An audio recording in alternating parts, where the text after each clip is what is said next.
Dicen, y seguramente no es toda la verdad, que cuando el arzobispo de Canterbury iba a ir de visita pastoral a Nueva York en 1919, le avisaron de que fuera especialmente cuidadoso con los medios de comunicación, que allí, a diferencia de Inglaterra, eran especialmente canallas y menos respetuosos con la jerarquía de la Iglesia. Sobre todo, le dijeron que tuviera cuidado con las preguntas en donde respondiera lo que respondiera. Ya estaba regalando un titular. El arzobispo les tranquilizó diciendo que tenía sobrada experiencia en los medios y que a él no se le iban a jugar. De hecho, hay preguntas que es verdad, solo buscan precisamente eso, provocar el titular. Y que digas lo que digas, esa pregunta es la que va a ser seleccionada. Luego la gente que lea no va a retener si la respuesta ha sido que sí o que no, o todo lo contrario, sino lo único que va a retener es precisamente la pregunta. Si no estás listo, te la juegan, porque cuando esa pregunta sea seleccionada, quien lea dirá, para este entrevistado este tema es importante. Nada más bajar del barco. En el mismo muelle, un periodista preguntó al arzobispo, ¿qué opinas sobre el aumento de burdeles en la zona del puerto? Intentando zafarse del asunto, el arzobispo contestó, hay muchos burdeles en el puerto. El titular estaba servido.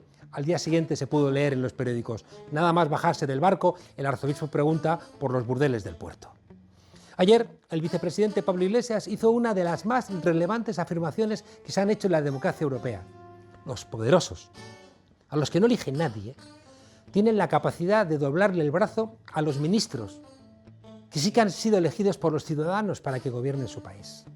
Es decir, que los intereses de las élites, aunque sus candidatos pierdan las elecciones, se ven finalmente representados en los gobiernos de las democracias europeas, en concreto de España, la cuarta economía del euro.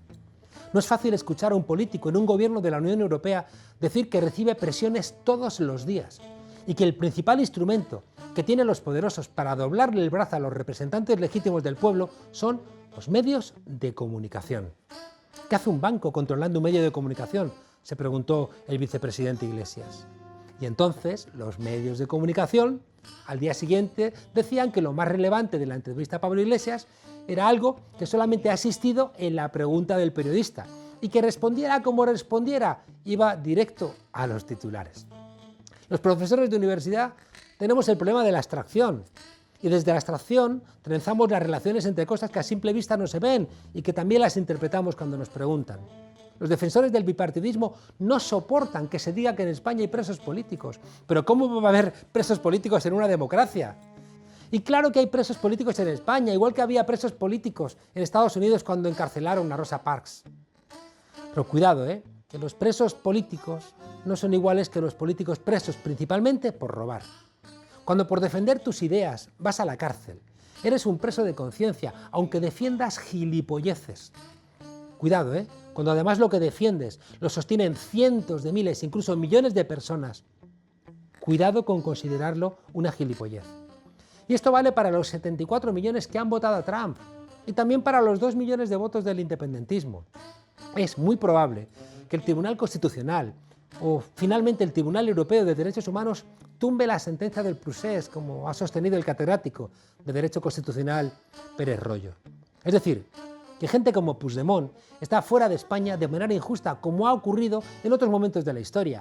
Y ahí terminan las comparaciones. Las demás comparaciones las pone el periodista con su pregunta. Porque ningún conocedor de la realidad política de la guerra civil y de la persecución sangrienta de la Segunda República contra los demócratas haría una comparación con lo que ha ocurrido posteriormente, casi un siglo después, en el Procés. Se trata solamente de recordar que en España se siguen tomando decisiones injustas que generan que haya gente que tenga que irse por cuestiones políticas de España.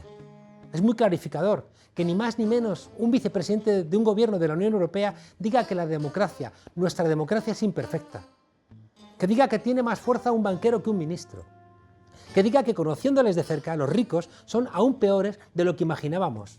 Que diga que no se trata igual a un rey que a una enfermera, o que los medios de comunicación son el brazo armado de los intereses de las élites. Y, quizá lo más importante, que solamente se logran cambios si el pueblo empuja para que su voz se escuche más que la de los poderosos, esos que votan todos los días. Decíamos el 15M, lo llaman democracia y no lo es. Y lo decíamos entonces con Pablo Iglesias desde La Tuerca y hoy desde La Frontera y también desde la vicepresidencia del gobierno. Y lo seguimos pensando. Por eso queremos estar en el gobierno y vamos a seguir haciéndolo. Que sigan ladrando. Bienvenidas a La Frontera, desobedientes.